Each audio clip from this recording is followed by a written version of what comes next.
الرحمن الرحیم. بیان استاد فرمائیں گے. میں چند منٹ کے لیے حاضر خدمت ہوں. پھر انشاءاللہ استاد گرامی کا مل کے بیان سماعت کریں گے. سب سے پہلے گزارش ہے بچے آپ خاموش تھوڑی دیر کے لیے خاموش.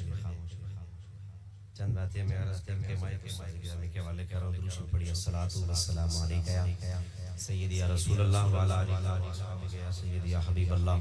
الصلاۃ والسلام علیک یا سیدی یا جد الحسن والحسین وعلی آلہ وصحبہ یا سیدی یا مولانا ومولا الثقلین. بسم اللہ الرحمن الرحیم.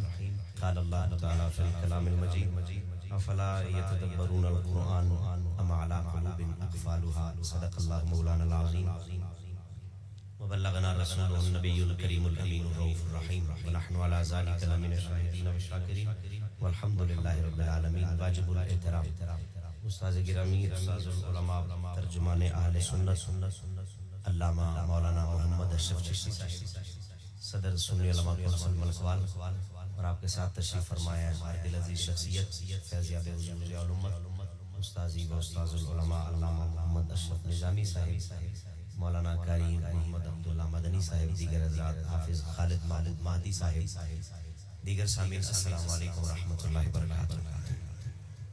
بھائی محمد رمضان کے بیٹے حافظ محمد طیب نے قرآن کریم کو مکمل حفظ کیا ہے. اس کی خوشی میں اور شکرانے کے طور پر اللہ کریم کے محبوب صلی اللہ علیہ وآلہ وسلم سے ذکر پاک کی محفل سجا کر اور ساتھ اس میں ایک پیغام بھی یقیناً ہوگا.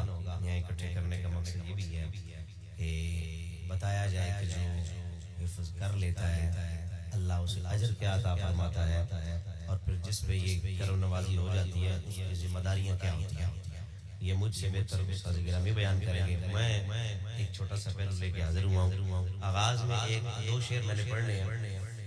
وہ اس لیے کہہ رہا ہوں جب تقریر ختم ہونے کو ہوتی ہے نا ہم کہتے ہیں جناب فرمائش تھی وہ یاد آ لہٰذا وہ جو بعد میں یاد نہیں ہے مجھے ابھی یاد ہے. یہاں پہ میں نے نعت کا ایک شعر پڑھنا تھا وہ نعت کا نہیں نہ پڑھنا تو وہ جو فرمائش ہے وہ پڑھ لیتے ہیں حاضری بھی ہو جائے گی تو ساتھ فرمائش بھی پوری ہو جائے گی. ایک شعر مطلع اس کے بعد ایک شعر ساتھ آگے پیش کر کے مولا علی سرکار کا وارث کریں گے انشاءاللہ. چند باتیں بہت تھوڑا لے رہا ہوں بات فرمائیے.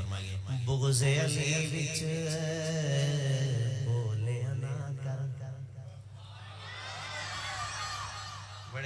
اچھا یہ جس نے لکھے ہیں واللہ عالم کون ہے مجھے نہیں پتا لینا دینا نہیں ہے. مجھے اتنا پتا ہے کہ بات اس میں چنگی ٹھیک ہے. سنیں بغض علی وچ بولیا نہ کر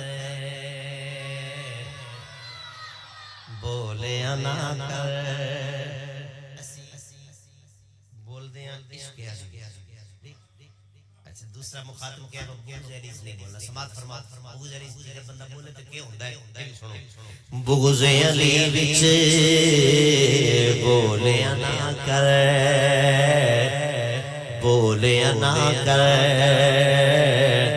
بغض علی وچ بولیا نہ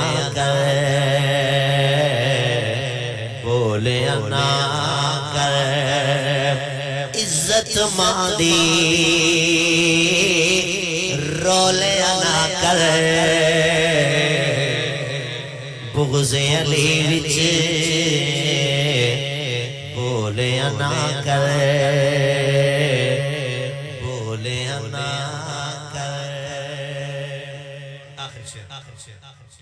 مولا علی حقدار رستا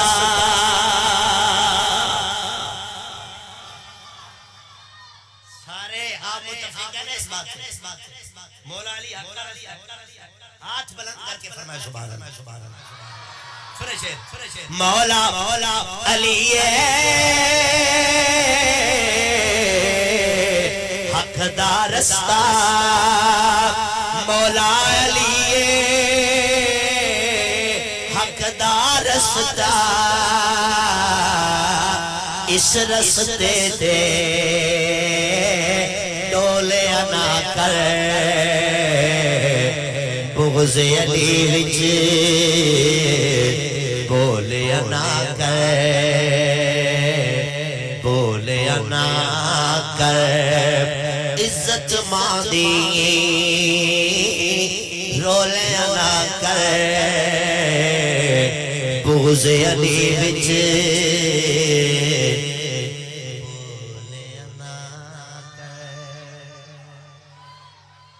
گرامی قدر افلا یتدبرون القرآن ام علی قلوب اقفالها یاد رکھیں کہ کوئی بھی بیماری تب تک لا علاج رہتی ہے جب تک اس بیماری کے لگنے کی وجہ معلوم ٹھیک ہے جی کوئی بھی بیماری تب تک اس کا علاج ممکن نہیں ہوتا جب تک اس بیماری کے لگنے کی وجہ معلوم نہ ہو جیسے کئی سال قبل جب یہ ملیریا کی وبا ہوتی تھی اس کو پہلے لا علاج قرار دیا کہ اس کا علاج نہیں ہے لیکن پھر اس پہ سرچ کیا گیا کہ کہاں سے بیماری لگتی ہے اور کیوں لگتی ہے اور جب اس نتیجے پہ پہنچے گندے جوڑوں پہ بیٹھنے والا مچھر جب وہاں سے اٹھ کے آتا ہے اس کے ساتھ جراثیم لگے ہوتے ہیں انسانی جسم کو وہ ڈستا ہے تو خون میں وہ جراثیم شامل ہو جاتے ہیں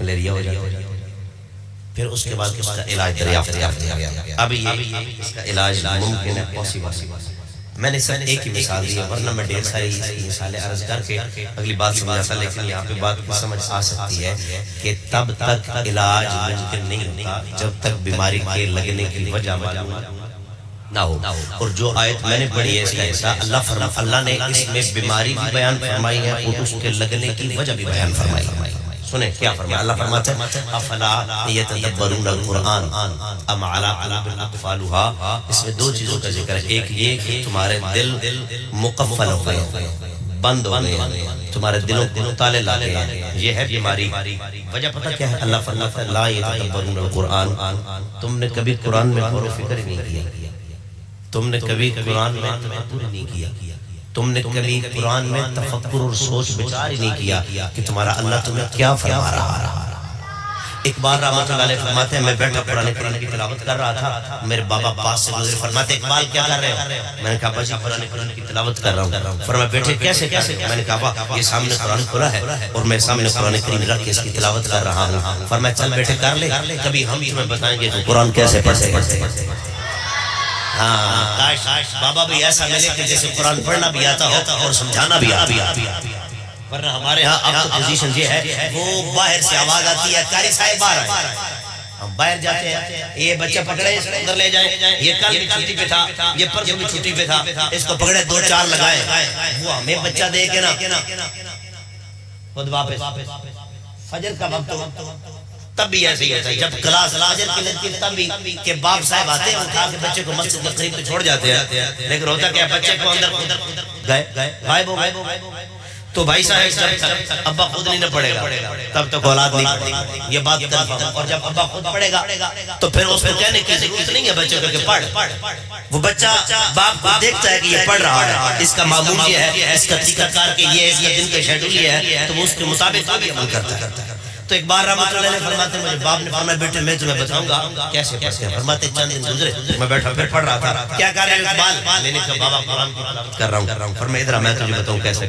سنے بات فرماتے میں قریب گیا میں نے کہا بابا بتائیے فرمایا بیٹے ایسے قرآن پڑھا کر کہ تو اپنے اللہ سے باتیں کر رہا ہے اور تیرا اللہ تجھ سے باتیں کر رہا ہے جب ایک آیت پڑھے نا اس کو سمجھ اور سمجھ کہ یہ تیرا اللہ تم سے ڈائریکٹ گفتگو کر رہا ہے یہ تیرے سے باتیں کر رہا ہے فرمایا جب ایسے قرآن پڑھے گا تو پھر یہ قرآن تیرے اندر اترنا شروع ہو جائے گا تو بھائی صاحب افسوس یہ ہے کہ ہم نے 24 گھنٹے اپنی مرضی سے گزار تو لیے ہیں لیکن ایک وقت ہمارے پاس نہیں ہے تو قرآن کریم کی تلاوت کوئی نہیں ہے جب اٹھ رہی صبح 8 بجے سورج کی کرنیں سورج کی شعاعیں جب ہمارے بدن پہ پڑتی ہیں تو اس کے بعد ہمیں آنکھ کھلتی ہے جب آنکھ کھلتی ہے تو اس وقت وہ وقت گزر چکا ہوتا ہے کہ جب اللہ کے انوار و تجلیات کی بارش ہو رہی وہ تو ہم گزار دیتے ہیں جب 8 بجے اٹھنا ہے تو کس نے اٹھ کے قرآن کریم کی تلاوت کرنی ہے اگر کوئی بندہ چاہتا ہے تو اس نے کہنا میں جلدی سے نہاؤں ناشتہ کروں اور جا کے اپنی تجارت کی تجارت کرنے پہ بیٹھے.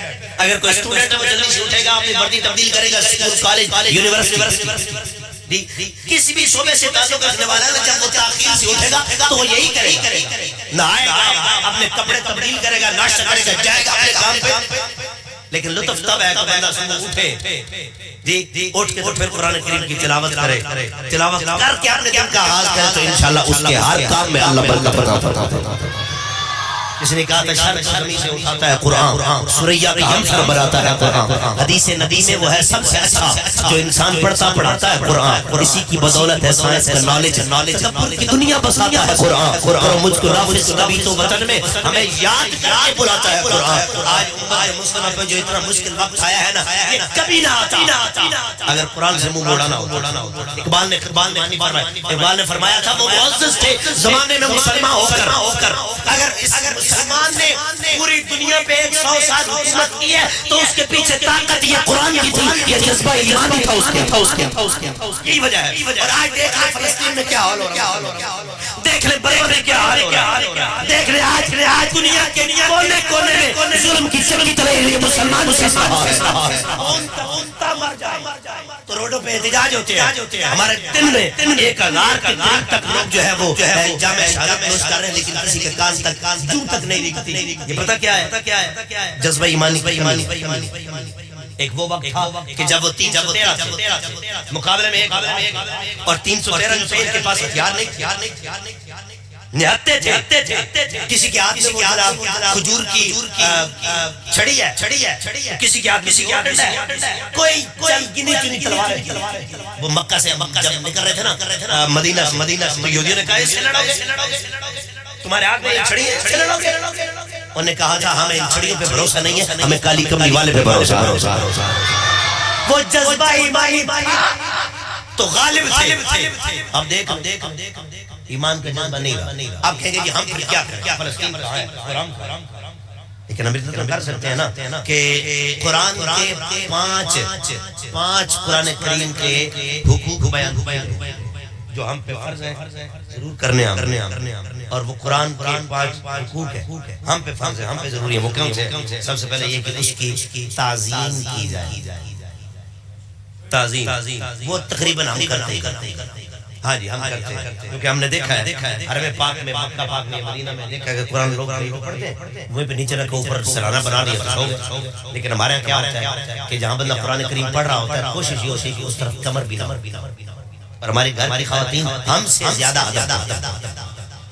ہم تو جناب غلاف غلاف قرآن کریم کو دھو دیتے ہیں، لیکن ہماری کریم پتہ کیا کرتے ہیں؟ یقین کر چند دن پہلے یہ مقصد کہ ہم نے یہ مسلح دلوایا تھے، یہ جائے نماز جنہیں کہتے ہیں. مجھے گھر سے میں نے کہا بچوں ہر بچے کو میں 3 جائے نماز دی جاؤ دلوا کے لے آؤ. بولے کہ ایک گھر سے مجھے کال آئی یہ جو پانی ہے اس کا کدھر کرنا ہے. یہ مسجد کی جائے نماز ہے، اس کا پانی کدھر. تو میں بات سمجھ گیا. میں نے کہا کہ یہ کہنا چاہ رہے ہیں کہ یہ بڑی مقدس چیز ہے، مسجد کی جائے نماز ہے، نماز بھی پڑھتے ہیں. اور تو بیویاں کیا کرتے ہیں؟ وہ کہتے ہیں چھت پہ دھوتے ہیں، چھت پہ پانی جو ہے وہ بہا دیں گے. ہم سے زیادہ وہ زیادہ عزم کرتی ہیں، یہ بات حق ہے. لیکن پہلا پوائنٹ کیا ہے؟ قرآن کریم کی تعظیم یہ ہم سب پہ فرض ہے، ضروری ہے. ایک بات. دوسری بات کہ قرآن کریم کی زیارت دیکھا جائے، زیارت کھولا جائے، کھول کے اس کی زیارت کی جائے. اور میں ایک بزرگ کے پاس بیٹھا تھا، انہوں نے ایک بات کہی تھی، مجھے بڑا لطف آیا. کہتے ہیں جب بھی تیرا دل ہو نا دعا مانگے اور اللہ تیری دعا قبول فرما لے. فرماتے 2 چیزوں کا واسطہ دیا کر، ایک اللہ کے قرآن کا واسطہ اور دوسرا مصطفیٰ کی بیٹیوں کا واسطہ.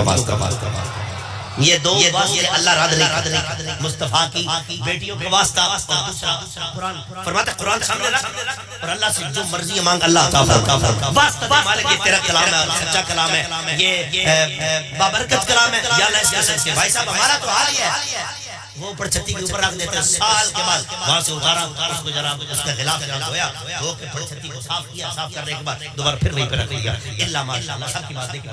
ایسے بھی ہے وہ بزرگ ایسے ہیں حضرات آج بھی ایک دن میں 4 سپارے قرآن کے پڑھ لیتے تھے. لیکن ہمارے پاس حقیقت بات وہ این کے موٹی لگی ہے بابوں کو، لیکن پھر بھی قرآن کی تلاوت کرتے ہیں. ہم بالکل ٹھیک ہے، آنکھیں بھی سلامت ہے.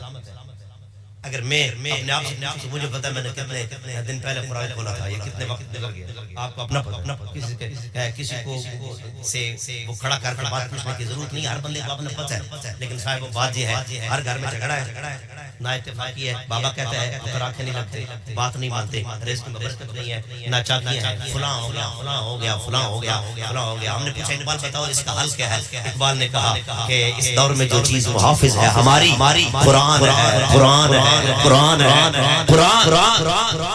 ان سارے معاملات سے تو چاہتا ہے چھٹکارا ملے، بس قرآن کے ساتھ لو لگا لے. جب تو اس کے ساتھ لگ جائے گا، اللہ کریم تیری زندگی بھی بہتر فرما دے گا، تیری آخرت بھی سوڑی فرما دے گا. اسی کو چھوڑ کے ہم برباد ہوئے، اور اسی کے چھوڑ کے ہم نے ٹھیک رکھتے. تو پہلا یہ تھا کہ قرآن کریم کی تعظیم. دوسرا کیا تھا؟ زیارت کرنا، یہ ہم پر فرض ہے. تیسرا کام یہ کہ اس کی تلاوت کی جائے. تلاوت کا فرمان یہ ہے ترتیل کے ساتھ، آہستہ آہستہ آہستہ آہستہ. یہ نہیں کہ ہم جا کے تراویح وہاں پڑھتے ہیں کہ جب اس میں نا پونے گھنٹے میں فطر سمیت جماعت سمیت تراویح مکمل کر دیں. لوگ کہتے ہیں یار آپ کہ تھکا دیتے، اتنا کھڑا کرتے ہو، سوا گھنٹہ کس سے کھڑے ہونا ہوتا ہے، 1.5 گھنٹہ. لیکن والی بال کا کرکٹ کا میچ ہوتا ہے، ہم جب 3 گھنٹے ایک ٹانگ پہ کھڑے ہو کبھی اس کو دیکھ لیتے ہے کہ نہیں. آپ نہ بولیں، لیکن بات ہے کتوں کی لڑائی ہو، کئی شکار ہو رہا ہو، ہم وہاں 3 گھنٹے کھڑے ہو سکتے ہیں، لیکن تراویح میں ہم سے نہیں کھڑے ہونا. حالانکہ 3 منٹ بعد ہم نے اتحیات بھی بیٹھنا ہے، تھوڑی سی ریسٹ بھی مل جاتی ہے. یہ ایمان کی منظوری جی، یہ ایمان کی کمزوری ہے. اچھا 3 باتیں ہوں گی. پہلے کیا؟ تعظیم. دوسرا کیا؟ زیارت. تیسرا کیا؟ تلاوت. اب چوتھی بات یہ ہے کہ جتنا تو نے پڑھا ہے نا، کچھ نہ کچھ اس میں سے سمجھ تیرا اللہ تجھے کیا فرما رہا ہے. پڑھ سمجھ. الحمدللہ رب العالمین کیا مطلب ہے؟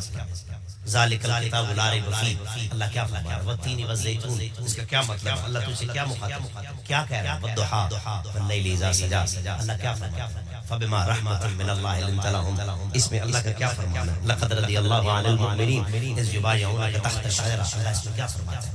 جی یا ایھا الذین آمنوا لا ترفعوا اصواتکم فوق صوت النبی. اللہ اس میں کیا ارشاد فرما رہا ہے؟ اگر اس ایک بات، ایک یہ آیت سمجھ جائے، لا ترفعوا اصواتکم فوق صوت النبی، اس ایک بات کو بندہ پڑھ لے، سمجھ لے، عمل کر لے، اس کی زندگی بھی کامیاب ہے، آخرت بھی اللہ اس کی روشن فرما دے.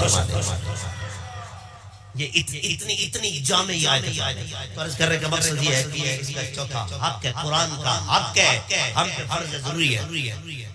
اور آخری بات یہ ہے جتنا کچھ سمجھ آ جائے اللہ سے مانگے، مالک ہمیں عمل کی توفیق عطا فرمائے. کرم مانگنا تو آپ نے اور میں نے کیا. جی اللہ سے مانگنا ہم نے، مالک ہمیں عمل کی توفیق عطا فرما. تو جب اس سے مانگے کہ تو وہ اللہ رد نہیں فرماتا. شرط یہ ہے ادھر سے مانگے. ہاں جی. تو 5 چیزیں میں نے عرض کر دی ہیں. 5 چیزیں. پہلی تعظیم، زیارت، تلاوت. اس کے بعد جتنی سمجھ آئے، یعنی اس کو سمجھنے کے بعد آخری بات کیا ہے کہ اللہ سے عمل کی دعا مانگو، مالک اس پر عمل کی توفیق عطا فرمائے. میں آخری بات کر کے بات ختم کر رہا ہوں کہ وہ انڈیا کا سیاسی جلسہ ہو رہا ہے. سیاسی جلسے میں 3 قومیں ہیں، ایک مسلمان، ہندو اور سکھ. بی بی تقریر کر رہی تھی.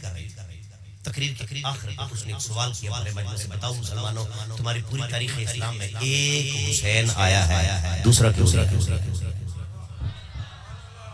جی تمہاری تاریخ اسلام میں صرف ایک حسین نظر آتا ہے، دوسرا کیوں نہیں؟ بڑے مجمع سے کسی بندے نے اٹھ کے اس کا جواب نہیں.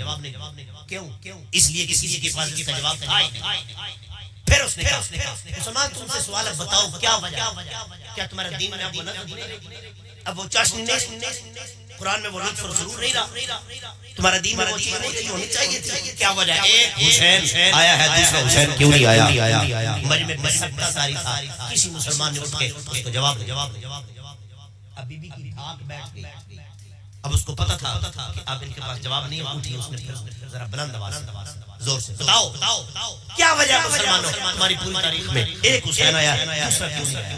آخرت میں ایک بابا ہاتھ میں چھڑی کی سہارا لے کر کھڑا ہوا. اس نے کہتا ہے دیے میں دسا ہاتھ کھڑا کر میں دسا بابا آپ بتا دو مجھے تو جواب چاہیے. اس نے کہا بیٹی تو کہتی ہے نا کہ تمہاری پوری تاریخ میں ایک حسین آیا ہے دوسرا نہیں ہے, کیا وجہ ہے؟ دوسرا حسین کیوں نہیں آیا؟ بڑا خوبصورت بابے نے جواب دیا. اس نے کہا بیٹی اس لیے کہ میں فاطمہ تو زہرا جیسی اب نہیں رہی. حسین جیسے بیٹے تب پیدا ہوتے ہیں جب مائیں فاطمہ تو زہرا جیسی. ہاں جی ماں کے یہ کردار ہوتا ہے. وہ حضرت خواجہ میں بابا فرید الدین مسعود گنج شکر کی اماں, ان کے پاس نہ لوگ ہیں کہتے ہیں فرید کی اماں تیرا پتر بڑا اچھا ہے. ہم نے جب بھی دیکھا نا کبھی قرآن کی تلاوت کر رہا ہوتا ہے کبھی مصطفیٰ کی ذات پہ درود پڑھ رہا.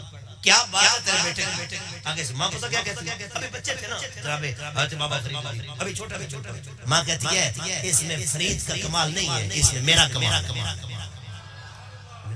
تیرا کون سا کمال ہے؟ میں نے کہا اس لیے کہ میں جب آٹا گوندتی ہوں کام کرتی ہوں صفائی جھاڑو دیتی ہوں برتن دھوتی ہوں کھانا کھاتی ہوں کوئی بھی کام کرتی ہوں ہاتھ سے کام کرتی ہوں مگر زبان سے میں اللہ اللہ کی صدائیں لگا. یہی وجہ ہے کہ وہ جب ماؤں کے کردار ایسے ہو تو پھر تو اولاد بھی سبحان اللہ ایسی پیدا ہوتا ہے. وہ اب تو میں ٹک ٹاکر بن گئی ہے صبح سے لے کر شام تک. جی ہاں جی ٹک ٹاک یوز کی تو انہیں کیا کرنی ہے. وہ کہتی ہیں جناب ابے کو ڈانٹ بچہ 3 سال کا ہو گیا سارا دن ذلیل کرتی. مولا علی فرماتے ہیں اور بتا جب بچہ 4 سال 4 ماہ 4 دن کا ہو اس کی تعلیم کا تب آغاز کرا. اس سے پہلے وہ گھر رہے اماں کو دیکھ کے ابے کو دیکھ کے کیا کرتے ان کے معمولات کیا ہیں وہ سیکھے. ہم کہتے نہیں 3 سال کا ہو سٹی ماڈل میں داخل کرا دو. کیوں بولا؟ تاکہ فارغ البال ہو جائیں مائیں گھر میں بیٹھے سکون سے دن بھر ڈرامے دیکھیں مارننگ شو دیکھیں دن کے سارے جو ہے نا وہ جتنے چینل پہ لگتے ہیں مزے سے دن گزاریں. خواب تربیت جی تو سکولوں میں کون سی تربیت ہوتی ہے بار بندے کو پتہ کیا ہوتا ہے.